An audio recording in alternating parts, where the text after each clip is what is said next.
So we'll continue with our discussion. We were discussing about the error back propagation and the fundamental behind that, and even up to the mathematical part. I think we are comfortable. And now our next objective is to write a program so that we can look at the issue in more detail. So before going for the break, I had introduced the problem. That means we want to classify. We want the machine to learn how to classify this particular data set. Right? But since it is not a simple approach like the delta learning rule, here our intention is to use the back propagation, error back propagation. So for which we have to go for a multi-layer. Right. So only when we have multiple layers other than the input and output, then we can see the error being propagated back and we can do the corresponding calculations. Right. So the question here was, so we are supposed to design the at least the neural network architecture first before I write a code, because for writing that I need to know that how many inputs are there, how many input layers, how many neurons in the input layer, how many hidden layers, and how many neurons per hidden layer, plus what's the number of output. So out of this, input and the output are pretty straightforward, right? Because we already have designed something, right? We already have implemented the error back, the delta learning rule, where we know that input number of neurons in the input layer equal to 3. Since we are not changing our problem, so we can see that the classification is a simple binary classification. So for doing that, how many neurons are required in the final layer or the output layer? Only one. Okay, one neuron if you use, it can say 1 or 0 just to bifurcate the classes.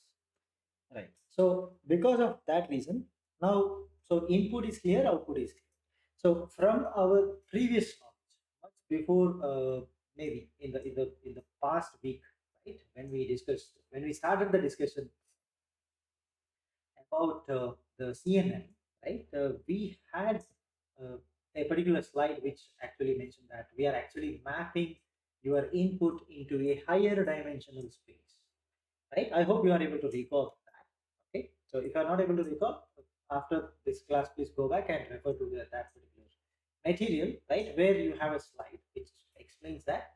Okay, why do you need to uh, map your input vector onto a higher dimensional space, wherein we have seen that, right, you will try to keep it at least the same number or more than. So since I have 3 neurons in the input layer, I'm supposed to use, based on that discussion, it should be very clear by now that I'm supposed to use at least 3. Okay, so that's what we can conclude from the knowledge we have about the architecture. All right, so I'm going to use this one, right? There's no specific reason, but I think this is sufficient to for us to solve this given problem. All right, so that means let's try to keep one more than the, okay, one neuron more than that. So 3 neurons in the input, 4 in the hidden, and 1 in the output. Okay, so right, anyway, we can give the names, right? Input X over here.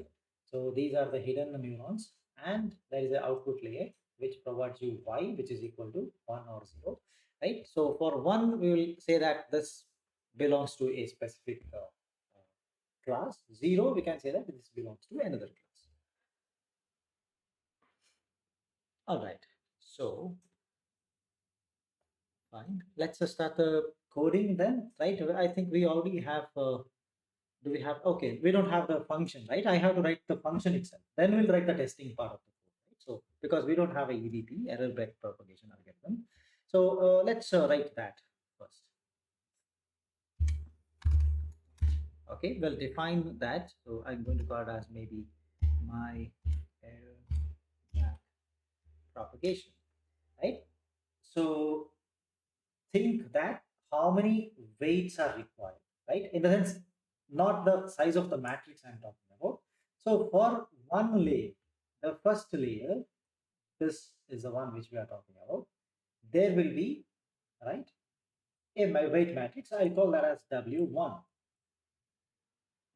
Okay, very similar to that, right? I have another layer, right? So from the hidden layer to the output, I should use a completely different weight matrix, right? So I'm talking about this. Okay, so this is actually the W2. So W1, W2. So two sets of weights needs to be used and they have to be updated. So according to that, what are the parameters I'm supposed to pass? Say W1. This is the, as per the notation I just mentioned, I'm using them. Okay, what's the size we'll decide at a later stage. As of now, I don't have to. Okay, so say W2, I need to pass the input, I need to pass the design. So that's the fundamental difference here. So when we design the networks from scratch, right? Initially I need to decide this. Okay, I don't have a facility to vary this at a later stage because of the programming restrictions that I'm fixing the number of variables and I'm writing the code, right? So that's why. So advantage of using the built-in functions is that you don't have to worry about this, right? They will take care of it. Right, so go for alpha, right? Data that is pretty much simpler. I'll still try to remain closer to 0.9. If at all, right, I'm not able to achieve the target, I'll reduce this at a later stage and I'll keep trying with the new values. All right, so then I know that the number of samples is still equal to 4. So initial part of the code, we can see that I'm following the same way so that it becomes easy for us to understand what is happening. So all the four data, all the 4 points, data points coming into this, I need to do something. All right, so go for it.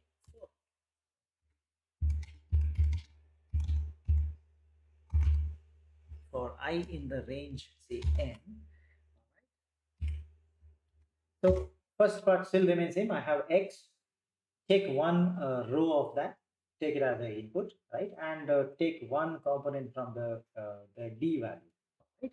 So that's, I think it should remain same. So x is equal to capital X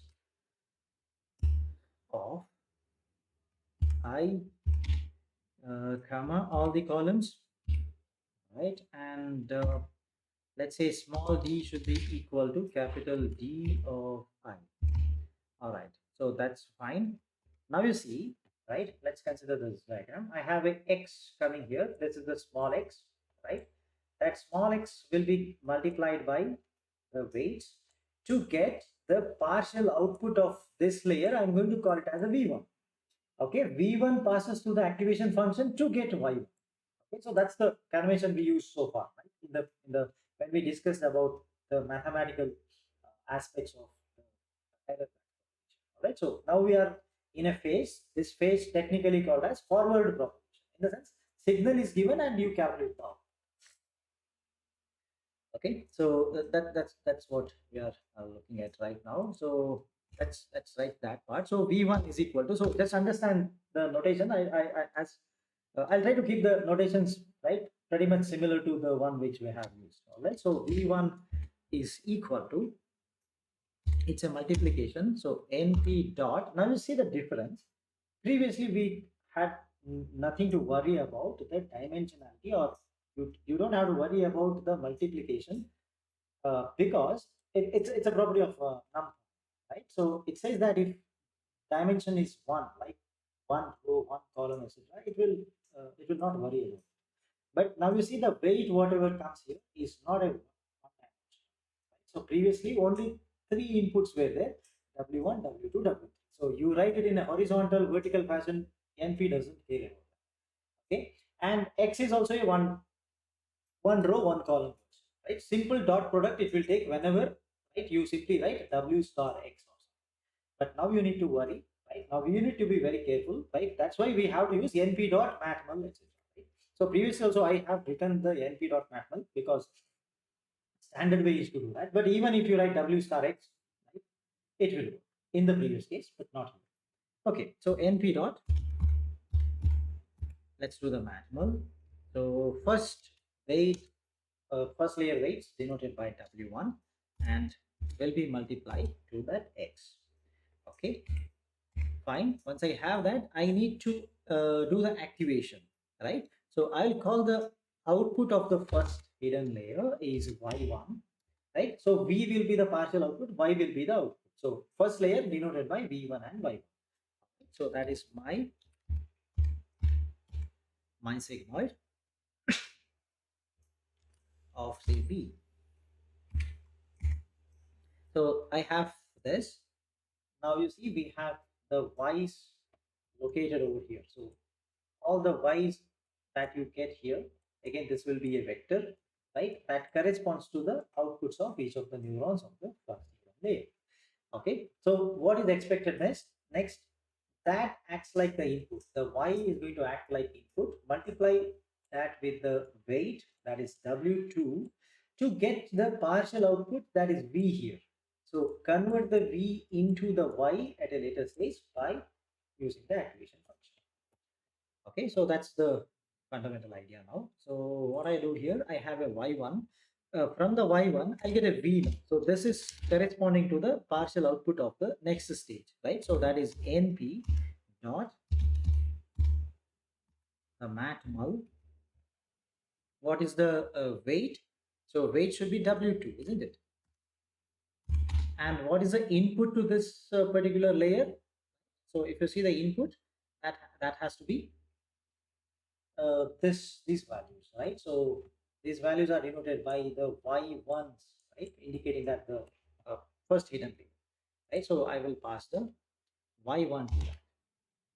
So once you have v, you can get the, in this case only directly I get the output, so denoted by y is equal to same function, my sigmoid of the v. Okay, so pretty simple. The same process will repeat even if you have next few layers. Okay, fine.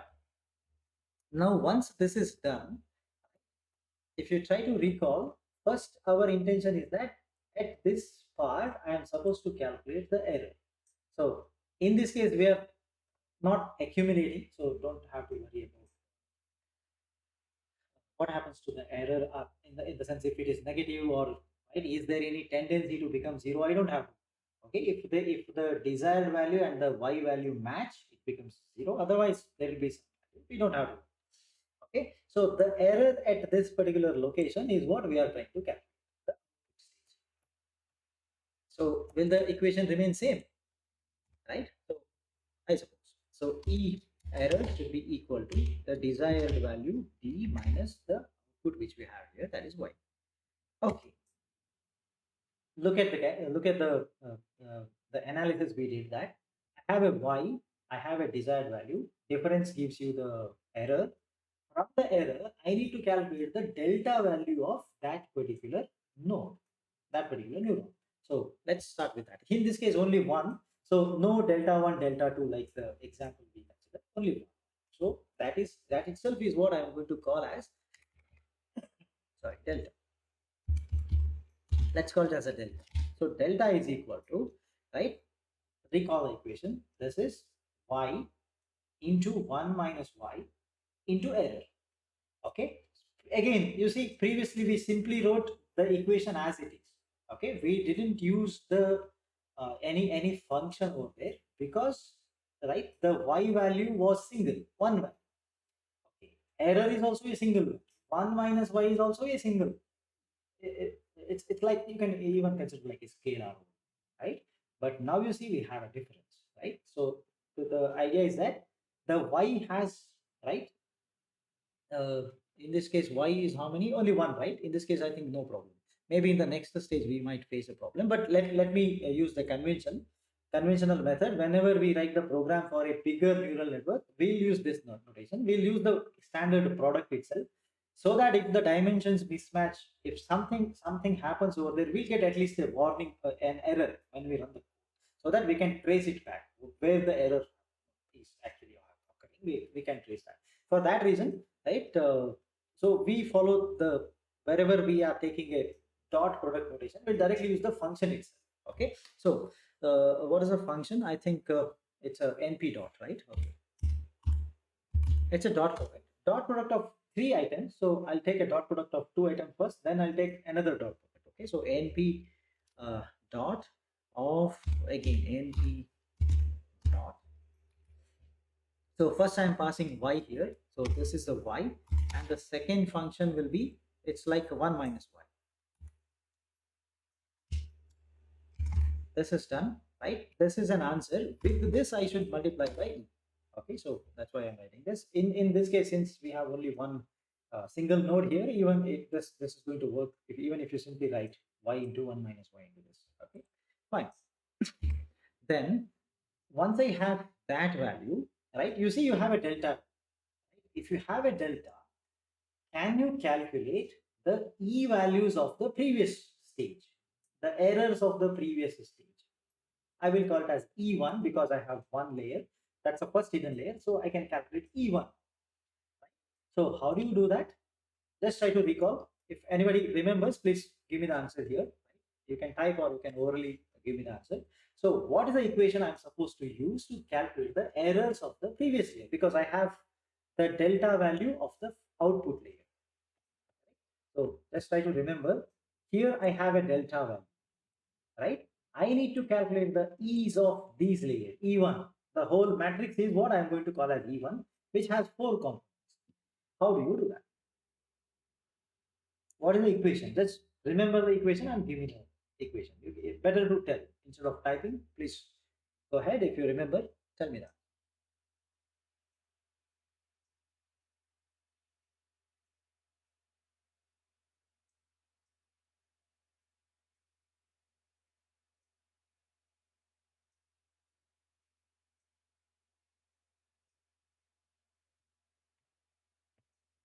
You don't remember?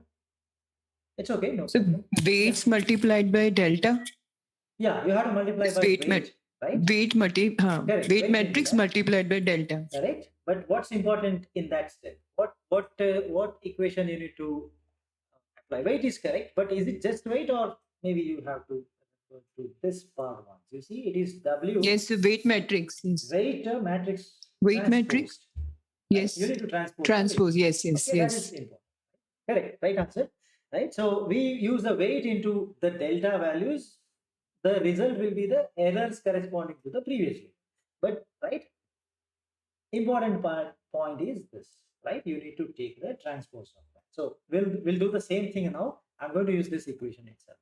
Okay, so I'm going to call the error of that previous layer. Let's call it as a E1. That's the same notation which was followed even in this material. So I'll stick to that. Okay, so E1 is equal to, it's a multiplication of 2 matrices. Now we should be careful. It's not like a one-dimensional, right, array is being multiplied. It's not a dot product. It has to be a proper multiplication. So if at all something mismatches, I should be able to come to know immediately, so that we can do a rectification. So we will follow the standard rule. So np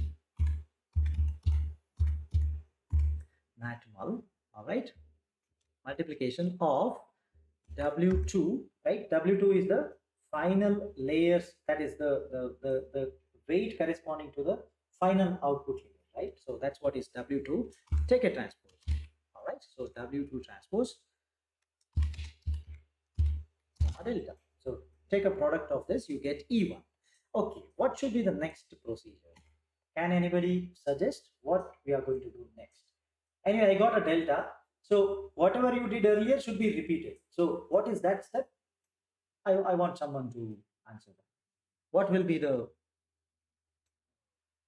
code that you are going to write, or anything? Try to answer that. Okay, so how do I calculate the delta 1 values? Because from error, I'm calculating the delta. Okay, if it is E, I calculate delta. Same rule should be applicable here, because we already have done that, right? So if you have an error, right, you can calculate a delta. Now I have error E1. corresponding to the hidden layer, I should be able to calculate the delta 1 of that layer. Correct? So what you are going to do? Delta 1 equal to, yes, please take a chance.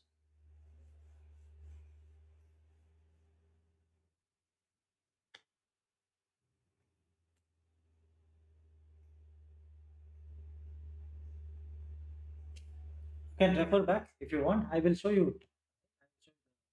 So the differentiation of activation function multiplied by input of the previous layer. Right? So yes, so I have to consider, right? Yes, perfect. So I can use the same equation because delta has the same format. Let's write that, start writing that.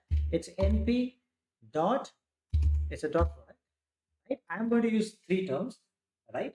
So the three terms that you are going to use are, yes, what's the first one? It should be, so remember the delta value is nothing but, how do you calculate the delta? It is phi dash of v into the error. So there is no v now, okay, because output stage has a v, but hidden layer has v1, correct? You see here, just see this. So v1 is the partial output of the hidden layer, y1 was the actual output. In the sense, y1 you try to calculate because, right, y1 is the after activation you got that. So that is nothing but that will be the output. Okay, now you see I'm calculating a delta value.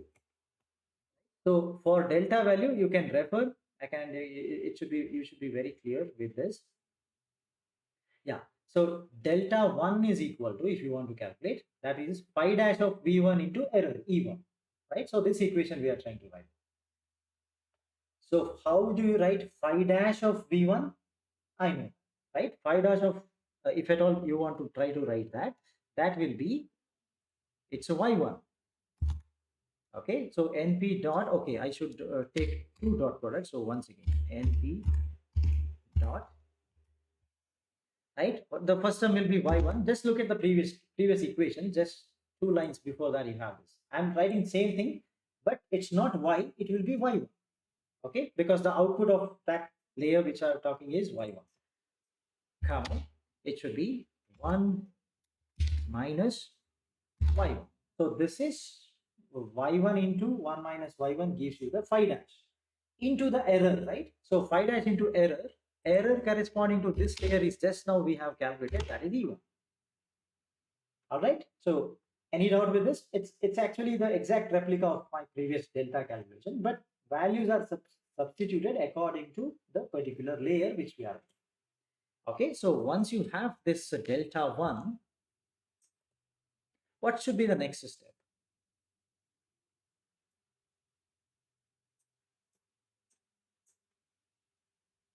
What should be the next step? Because you think that whether you calculated the delta values of each and every layer that is required to update the weight. This is the first question, right? So if the answer is yes, you don't have to further propagate the error back to the previous stages. So just consider the diagram we wrote. That's why I told this diagram writing is necessary in the initial phases, just to understand how many times I need to repeat this.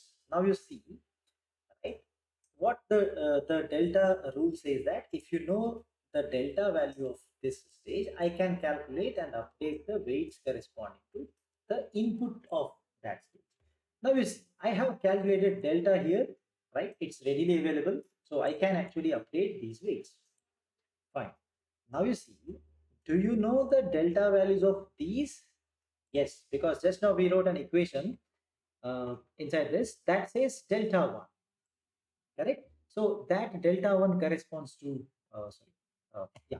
So that delta 1 corresponds to the delta values of this layer, which means you will be able to update all the weights of the inputs to that. Correct?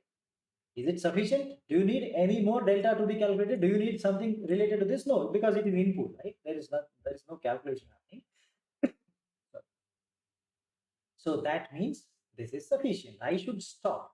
I should not go further doing any more calculation of or any more back propagation, because in this case, this is what is our is the ultimate thing we need so that we can update the weight. So that means you have the delta values, means start updating the weights. No?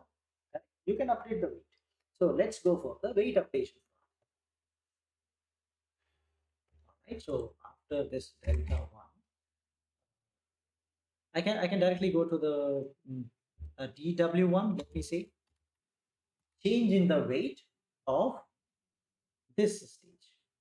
Okay, so change in the weight of this stage, right? We are going to call this as DW1. You see, it is not going to be a 1D array, it's going to be a matrix, right? That corresponds to the number of hidden layers you have here. Okay, fine. Sorry, number of connections you have here, not hidden layer. Fine. Okay, so anyway, as of now, we don't have to worry about that. We will write the code. Normally, in my experience, we have to rectify this code a little bit because matrix mismatch will definitely come into picture. Okay, so that means dw1 is equal to, look at the equation. What's the equation? Change in the weight. Yes, I'll quickly go back so that you can, yeah, something like this. Change in the weight, I need to calculate alpha into delta into the input to that. Correct. So if you are looking at the first hidden, if you are looking at the inputs to the first hidden layer, input will be the original X. Okay, there will be a fixed alpha, no problem, don't worry. Right, and the delta should be the delta 1. Correct. That is what is the DW1. So DW1 should be equal to, right? Alpha is actually a number, so doesn't matter. So you don't have to use a matmul and all. It's alpha into, now you need to take care of the multiplication. Okay, so that is np dot matmul of, so alpha into delta 1 into x, right? So okay, I'll write delta 1 into x. So x itself is my input, so I just have to use it. Okay, that's fine. So I got a dw1. I got a dw1 means I can update that weight, right? I don't have to look for any other values, simply update. So that means next line I'll update w plus equal to, say, d, is it w1, I guess, right? So yeah, w1, because that's, I'm talking about the first. So w1 is plus equal to dw1. Okay, that's done. Now you see, in order to update the second weight, right, that is w2, which is located here, I need the delta of this. It's available. First we actually calculated that only, right? So that means, right, you can see here this delta is available, right? So I can directly go ahead and write, say, that is, let me write as dw2 should be equal to the alpha into, now you see, I can directly write, I don't have to write a math. I'll just, for this case, I'll write and show. Normally we write the matmul itself because that's a convention how we write. So you see the final layer has only one delta value and has only one output. Okay, but the number of inputs are different. That doesn't matter because it's one row or one column, and it will take care of it. So I can write it as a delta into, yeah. Can anybody suggest what is the input to this layer? The final layer. What is the input? Input comes from the previous layer, that is the hidden layer. What should I write here?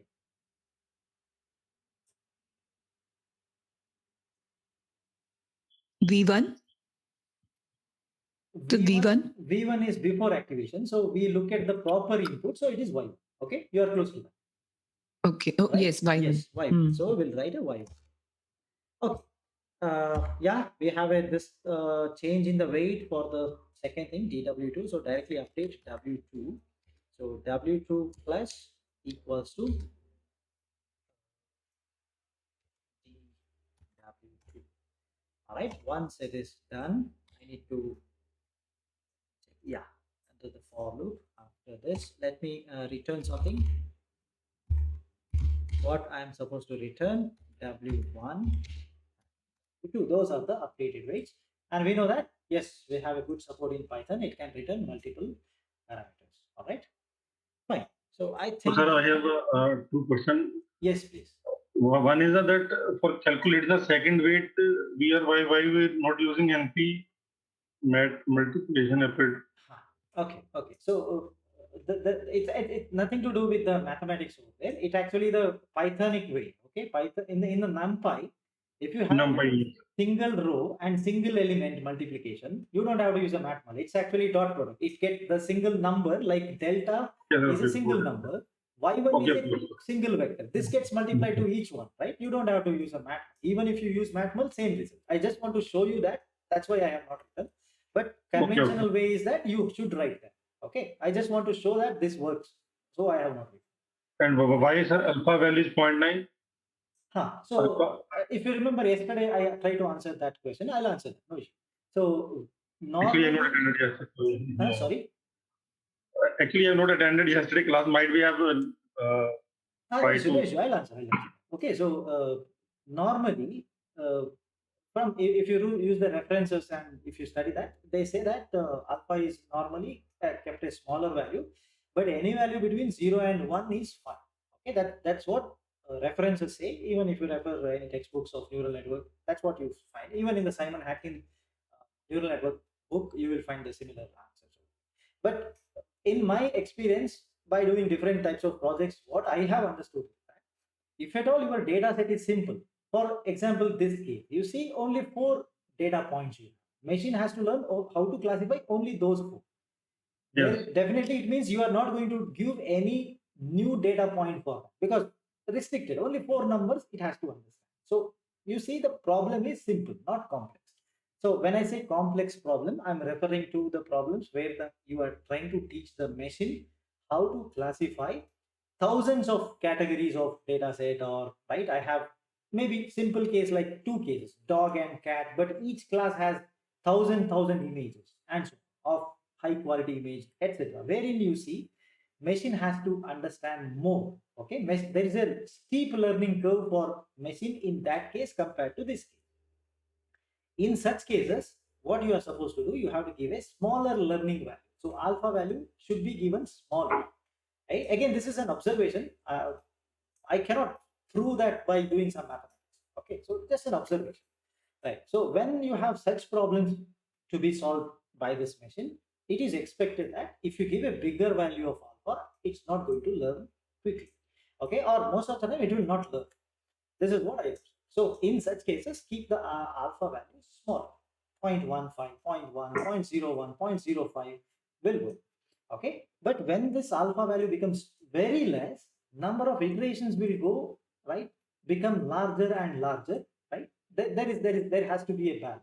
If you have enough time, no worries. I can make the machine to take 1 day to get trained. If I have so much of time, so much of computational capabilities with the computer, etc., means you can give a alpha value. You can keep reducing alpha value and keep test what's the optimum, right? So that works when you have a huge data set, complex data set, problem is complex, and varieties of parameters to be learned by the machine to understand.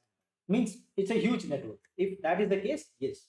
Okay, you have to keep the alpha value on a smaller side. I prefer lesser than 0.2, 0.3 or something. But in this case, you see, as I told, I don't have a huge data set. Data set has only 4 points. Okay. Also, I'm not going to iterate it more than maybe 10,000, right?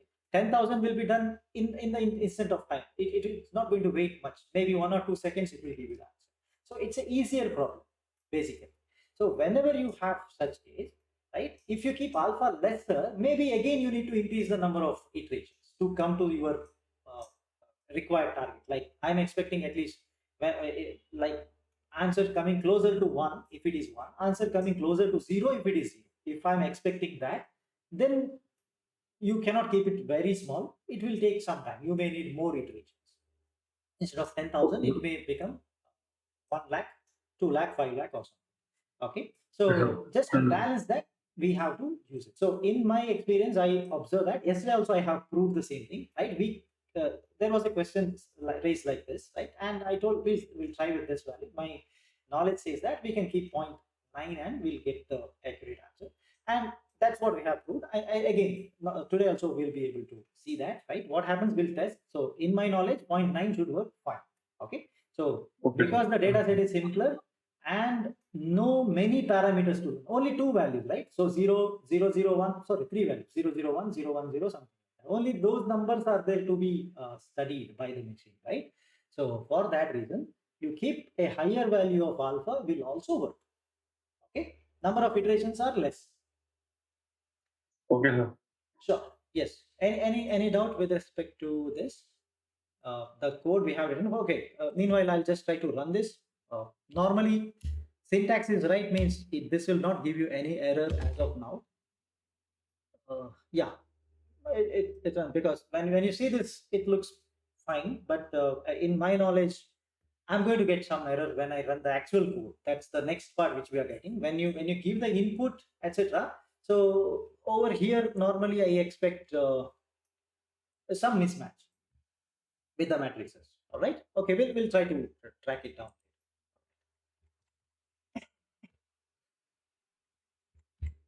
Okay, so let's move further. Now we'll define our inputs. Okay, so first is capital X. X is equal to, this is np dot array. First sample 0, 0, 1. Okay, the second one, it's 0, 1, 1. Okay, then we'll give 1, 0, 1. The last one should be 1, 1, right? So that's our data.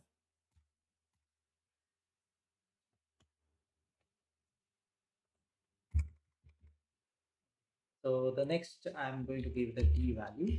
Okay, so D is again, it's an array. np dot array. So give the 4 different values. So 0, comma, I think it was 0, 0, 1, and 1. All right.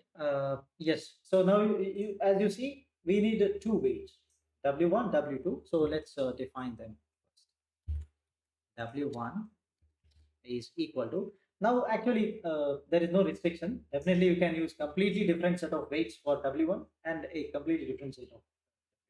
Okay, so W1 is equal to, say, let me write 3 into np dot random dot rand. Yeah, anybody can you suggest the size? What should be the size of this W1 matrix, right? I can show you the previous code there. It's a 12. Yeah, sorry. W1 has to be like, okay, it's a 12. Okay, but I need a size. Okay, because you see, total, yeah. if you try to write a 2 cross 2, W11, W12, W21, W2, that has specific meaning. I can show you the diagram so that you can try to relate. So this is the one which we are talking about. So I understand that there are 3 input neurons and 4 output neurons for this particular connection, right? Right. So there will be something like W11, W12. You have to decide W13, W14 is there, or W11, W21, W31, W41. So question is very simple. You are going to use 4 rows, 3 columns, or 3 rows, 4 columns. Okay, that's my point. But just to answer that, as a reference part, I'll show you this diagram. Where is that? Yeah, this one. This is sufficient.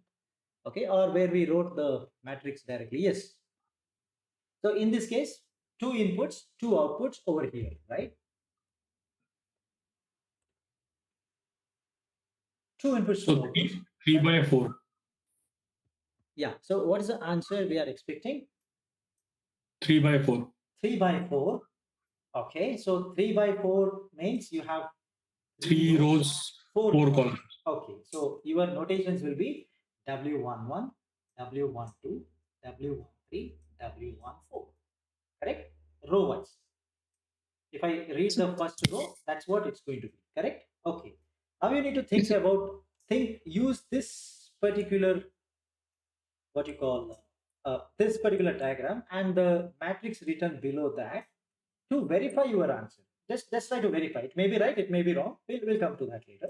Okay. So my idea is that now I have, I'll change the color maybe, or I'll try to write. I have another neuron over here.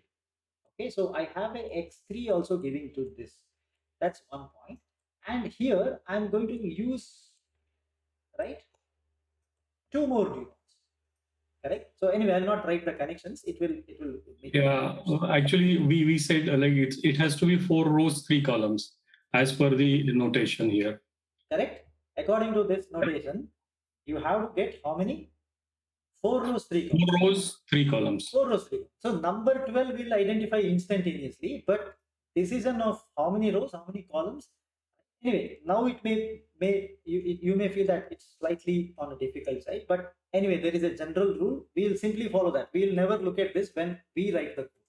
Okay. So anyway, just now I think you understood, right? So there has to be 4 rows and 3 columns. All right. So that means I'll directly go to the code. Okay, so randomly I generate the numbers of size 4 comma 3. Saying that 4 rows 3 columns, I'll subtract a random number from that, maybe 2 or 2.5, whatever. Let's see. Okay, that's W1. Then let me go to a W2. W2 is equal to, I'll use another multiplier. So 2 times np dot random dot rand. All right, now you see, yeah, I have a similar question. Right? What should be the size? I'm talking about the next layer, right? So 1 one. cross 4. Right? It's a 1 cross 4. Same logic, right? Now I'll come to the logic now itself, right? So maybe I'll subtract maybe 1 lesser than that. Simple. Now see, whenever I write the size, right? Just remember, you don't have to think about that because now you have already have understood, so you don't have to worry this any further. The first number will be the number of neurons on the output side. Okay, so output will come first, then the input. Input is 3, so 3 will come later. Okay, so input side will be the number of columns. 3 are there, so 3 columns, right? Output side I have 4 neurons, so 4 rows. Rows corresponds to the output side, columns corresponds to the input side. Just remember that, directly write the number. Okay, I hope that's clear. Fine. So we got the weights. What should be done next? Okay, I have a weight. I'll display the weights. All right, so that should help us. Print. I'll try to print maybe initial weights, and let me go to a new line, and then let me type, say, W1 equal to, okay, then I'll concatenate the string value of W1. Okay, to this I also concatenate plus, what I do, I want to print it on a new line, let's say, so \n should work. Then I'll write the weight W2 equal to, then I'll concatenate itself to the str of, say, W2. All right, so W1, so it gets printed W1, next line W2. Right, so that's what I want. So initially it will print. So that's the initial weight. So once I initialize, I'll print that. Okay, so in the next part, directly I can go for a training, right? So I have everything ready, W1, W2, D and X. If you have, you can call the function. But I need to say that, okay, this is going to repeat sometimes, because once if you give, not sufficient. All right, so let's go for a for loop for epoch. Epoch in range. Let me start with, say, the same number which we used in the example previous SLS class. All right, so 10,000. Let's see. Okay, so simply call the function W1 comma W2 is equal to, what was the name given?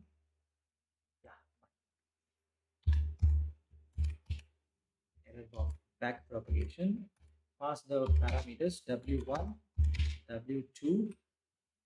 Next we passed X, right? Yeah. So X and D. So this loop should run 10 times, indicating that this part of the code runs so many times, right? And we have updated the weights. Weight comes as W1, W2, right? That's what. Okay, that's what we have here. Now I can actually try to print the same thing because weights got updated. It's no more. It's no more initial weight. It's the updated weights. Still, it comes under the same name, W1 and W2. Okay, let's go further. Say n is equal to, I'm passing 4 different inputs. Get you a y. See, this part of the code is pretty much same to the previous one. I'm going for a testing part. So how many testing samples we have? Only those 4 samples which are present in our data set are the testing samples. So say for I in the range n. Okay, take the row wise data set from the X matrix. So this is X of, I can write say I comma all columns. I don't need a desired value, no need of that. So do the calculation that is happening inside the machine. So X is given, there are the weights, updated weights, multiply by that to the inputs to get a, I think V1, right? So V1 should be equal to np dot matmul of W1 X. Okay, so we have a V1, you get a Y, we call it as a Y1 because partial, it's a hidden layer of Y1 is equal to, sorry, my sigmoid of say V1. Okay, and once you have the V1, I should be able to calculate the V. Okay, so that's like, so V should be equal to multiplication of the weights with the Y1. Okay, so once again, np dot matmul of W2, that's a weight, and the input to this layer is Y1. Okay, the final output. Okay, so I got that. Then I can get the final output Y should be equal to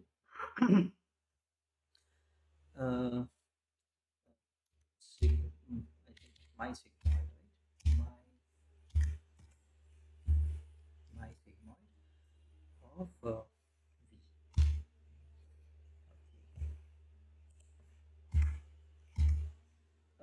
Later on, let's print the final output as well. So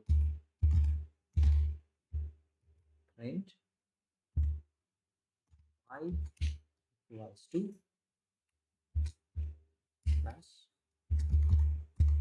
str of V. Okay, right, let me try to run this.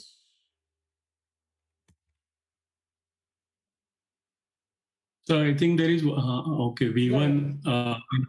Please tell me. Yeah, let's rectify that together. I'm expecting something. Okay. Yeah. So at the first function we have like okay passed V for a Y1. So that has to be a V1. A sigmoid of the first line of a sigmoid. 8th line, yes. My sigmoid V1, correct, yes. correct. Yeah, thank you for that. Okay, let me run this once again so that we don't miss anything. Okay. So it's inside that function, my EBP. It's getting stuck. W1, W2. It's DW1, 19th line over there. Sorry, not this one here. Okay.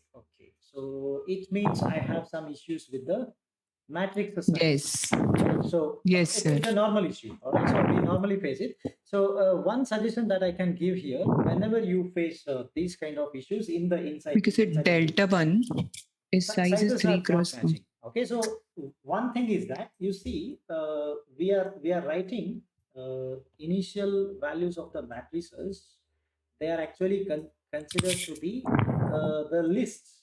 Okay, So in my experience, you need to convert that into a NP array. That makes things more easier. Okay, so that's one suggestion I like to give. There may be any other approaches as well. Okay, whichever you feel easier, you follow that. This is what I normally do. Okay, so normally it solves the problem. So let's try that, and then still if there it exists, there will be some problem. We'll see. Okay, so what I want to do here is that I got the say delta 1 value over here after doing this, right? So my first approach is that I will convert this delta 1 into, or let's do one thing. I'll prove this. Okay, so let me don't write that. Let me print it here first. Okay, let me reduce this. Okay, it's not even running one time, so no issues. It will not run for a longer time. So print, I'll say delta 1 equal to, right? So let me type the same thing. Okay, so plus string value of delta 1. Okay, let's see. All right, so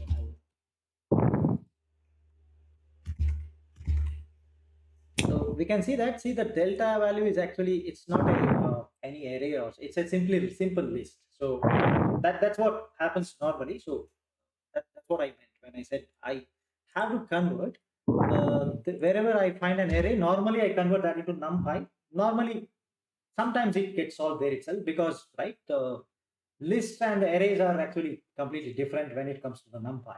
All right, so delta 1 is equal to, I'll simply say that do the np dot array of that itself. It's a delta. Okay, now let's see if it's going to work or not, because I converted this. So I should be able to see a numpy array coming up if there exists an error. Yeah. Okay, so okay, where is that print? Okay, still there is error. Okay, it's converted, but I am not able to visualize. No issues. Okay, now you see, just look at the size. Okay, it's still there is a problem with the size itself. So I can say that this X is a row matrix, correct? Which is 1 row, 3 columns, right? So what should be the size of delta? It should be a column matrix, right? Not a row matrix. I can see that it is converted into a array, but it is still in the row wise representation. Convert that into a column wise. So how do you do that? Any idea? Any idea? Just transpose. Okay. Let's see. This is what normally happens. Control C. Okay, I have a new row here. Right. So this is an error because there is no comma between. It will throw up an error. Okay, so I'll say this is the delta 1. Okay, so I got this. Now somebody mentioned take it to transpose. So right, this was the point which I was trying to mention earlier, right? You wrote a T and we were supposed to put a T over there, but I gave an answer that may not be necessary. But yeah, so it's basically it has to be resize, user resize with like with a saying column as 1. You can do that, but I'll give you much easier notation for that. Okay, it's right answer. But I need to worry about how much, if there is 1 row, how many columns should come. I may have to think about that. Okay, so without doing that calculation, NumPy supports another one. You need to use a simple it's actually an inbuilt function itself, but let's see that whether you may be aware of that. Okay, so let me write that. So delta 1 should be equal to delta 1 of, so you can call what is called as a new axis. Have you heard of that? np dot new I think, yeah, new axis. So what happens? It says the first position says rows, right? So originally you had a matrix row wise. Now you say I want rows. add a new axis in that direction. That means it was like this, it becomes like this. Let me show you that. Okay. So this, I guess this is the one which should solve my problem. I'll also write this. Okay, this is a command to convert a row-wise vector into a column vector. Right? So if you do the reverse, like if you write a np dot new axis over here, and if you write a colon here, the column matrix get converted into, okay, you had a single column, you are saying that new axis in this direction, so it will get converted into, it will add more columns, in the sense by taking the data from particular column, it will add those elements to the same row. Okay, so that's the technique, right? Other one which you mentioned, that is also going to work, right? In a very similar way. Okay, so I prefer doing this. All right, so let's see. Now I think we have a print coming up. I don't know whether it's going to solve, but anyways, let me try to remove this. Okay, then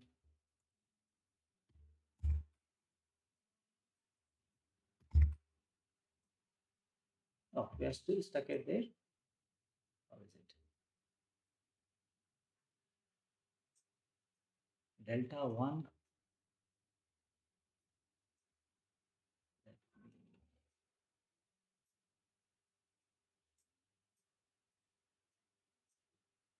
Delta 1.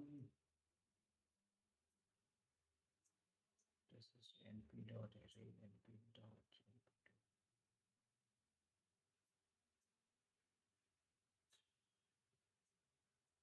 Let me check. It's not an error, but thinking that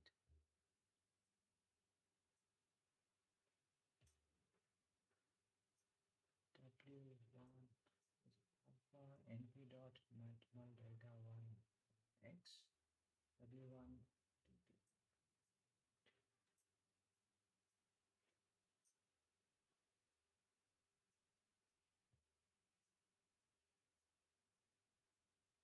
did I run this once again, or okay, sorry.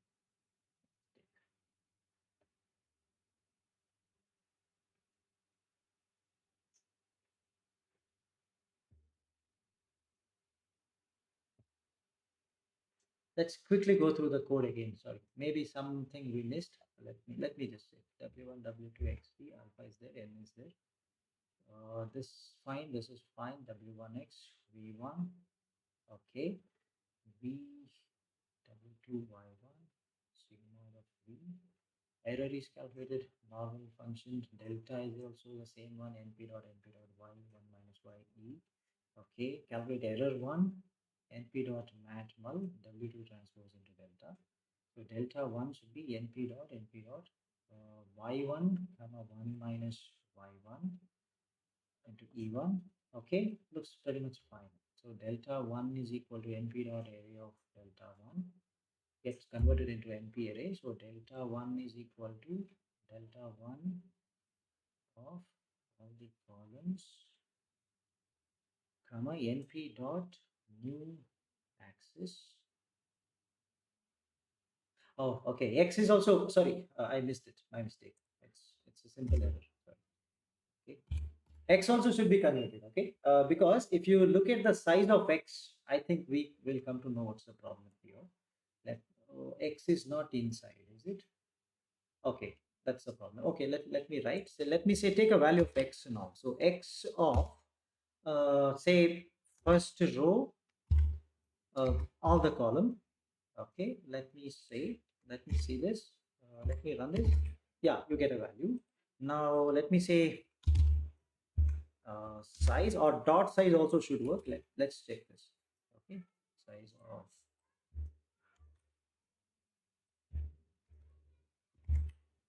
it's not defined. Okay, then dot size. Sorry, normally we get confused, right? X of comma all the columns dot, yeah, there is a size function. Yeah, we have dot size, or even the shape should work. So size is 3. Let me go for shape. I think it's going to give only one coordinate, not both. 4. You see, it's just 3, right? It is not saying that it's 3 comma 1 because we are doing a mat mul, so it has to be a proper matrix, right? So that's the one thing which we are getting error for. So I just consider the Sir, delta I one think to be- this NP axis will come in the delta, not in the delta 1. sorry. So this NP axis will come in the delta. Okay, we are changing the size of this delta or delta 1. Delta is, I think, 1 cross 4. And delta 1 is of 3 cross 4. Correct. So Right. I'm coming to the same one. So we have 4 Yes. cross 3. That's what is coming here. I should multiply by the proper representation of x. Now the x is not being considered as matrix. That's what I'm saying. Okay. You see here, the size of x is simply saying that, shape of x says that it is 3 comma nothing. Correct? Not 3 comma 1. Right? I'm expecting something like that. Then only it will work, right? Okay, that's a problem according to me. Let's see. All right. So what I do, I even convert delta has been converted. Let me convert the x also. So x is equal to np dot array. First, you convert that into the np array, right? Normally, this will be the first step. Now you see, I want to say that those 3 columns are should be present over in the x like horizontal way, right? So what do you do that? How can you do that? Say x is equal to same thing, right? X of, now you see I want columns, not rows. So I prefer writing np dot new axis. All right, comma, all the columns, right? I'm guessing this solves my problem because what I observed that it was not being considered as a matrix at all. All right. Okay. Let's see whether this works. Yeah, it's running. Updated weight and y is equal to 5. Okay, there is some more issues to be solved. Okay, we'll see that. Not an issue. Anyway, so main problem solved, right? Whatever it was running, it was not running. Now we are able to run. You see the initial weights like this. W2 initial values are like this, and the updated weights, we can see that this is W1 and this is the W2.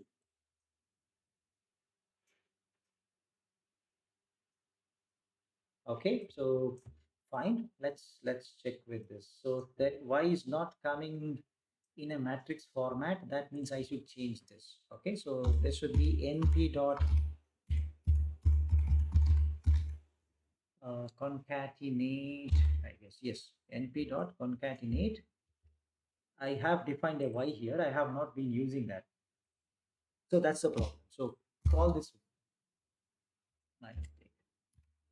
Bracket y, with the y you concatenate this.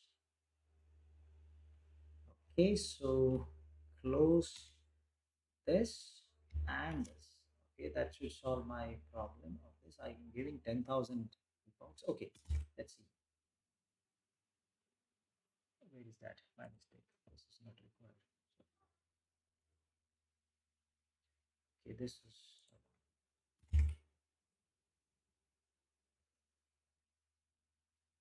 still says why is that? Let me check the code again. Maybe x is defined properly 101.111. Okay, d is defined fine. W1 4 cross 3, W2 1 cross 4. Call the function runs, get the W1 W2 and is 4. Fine, looks pretty much straightforward. X is there, small x v1 is equal to w1 x, y1 is equal to my sigmoid of v1, v is equal to np dot mat w2 comma y1. It's fine. So y is equal to np dot concatenate with y comma my sigmoid of v and print.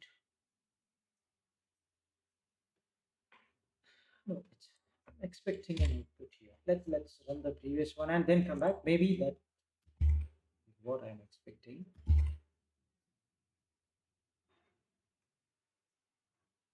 Why is not getting concatenated? Even if the answer is wrong, doesn't matter, but it should get concatenated, right?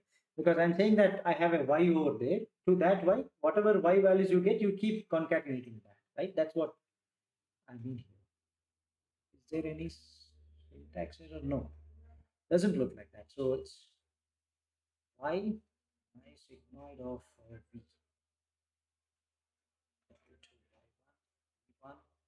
Anything, any input? Because I'm not able to find, even in terms of the logic, this looks pretty much straightforward. Can we use like, okay, directly append?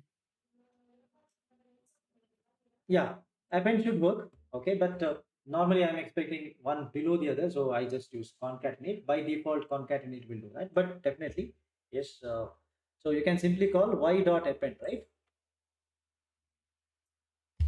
That's what you mean? Yes, sir, append. Yeah. Okay, y dot append. What you want to append? Yeah, okay, the my sigmoid part, right? My sigmoid of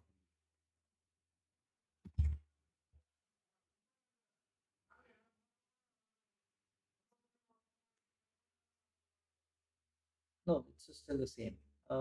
May not be the error associated with this, something else which we are missing. Let's quickly check that. So np.array, this is fine.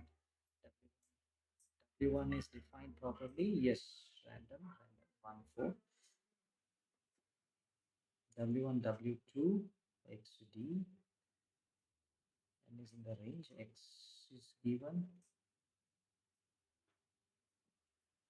I don't see any. Y1 is my sigmoid of v1, v is equal to w2 comma y1. Oh, it looks pretty much straightforward. I don't see. I wrote what I wrote earlier. Y is equal to, this is the one which I normally write. Okay, y is equal to np dot concatenate. Same thing. Anyway, I'll change that. But this also should work. Okay, no issues.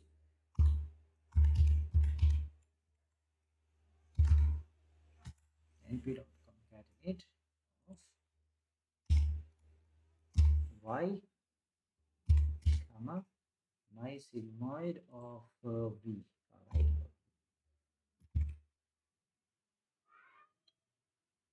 Oh, it's the same thing. No, nothing to do with this part. Okay, so something else which we are not able to. But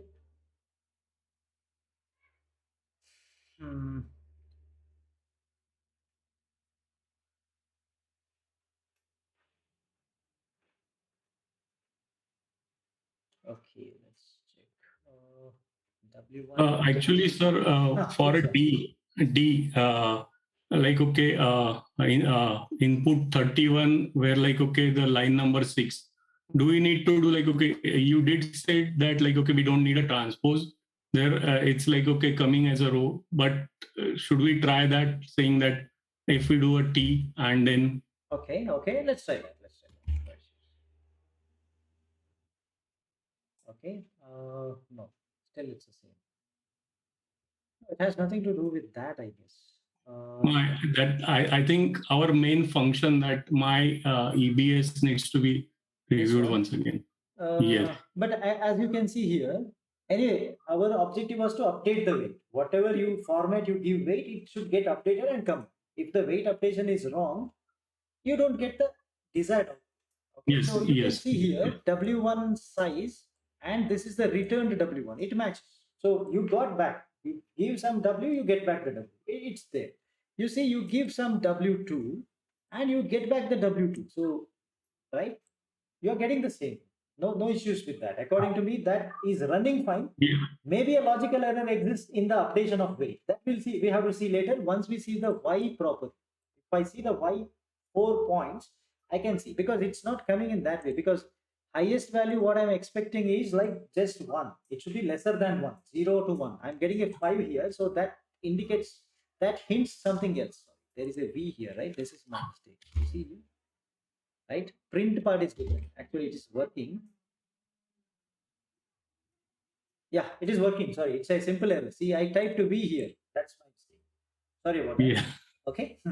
Normally, complicated algorithms we write in a very proper way.